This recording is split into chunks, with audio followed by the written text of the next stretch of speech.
మానవ దృష్టికి కొన్ని అసాధ్యాలుగా కనబడతాయి, కానీ దేవుని దృష్టికి సమస్తము సాధ్యమే.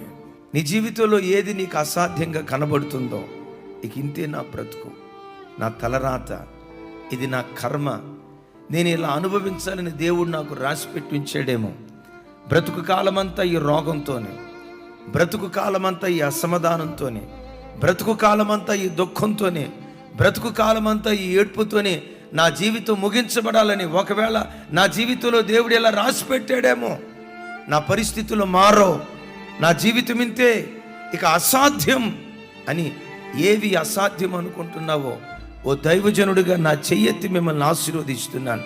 గడిచిన కాలాల్లో ఏది అసాధ్యంగా కనబడుతుందో ఈ ప్రార్థనల ద్వారా వాటన్నిటిని దేవుడు సాధ్యపరచబోతున్నాడు. ఎంతకాలం ఏది అసాధ్యంగా కనబడుతుందో అదే నీ కళ్ళ ఎదుట నా దేవుడు సాధ్యపరచునుగాక.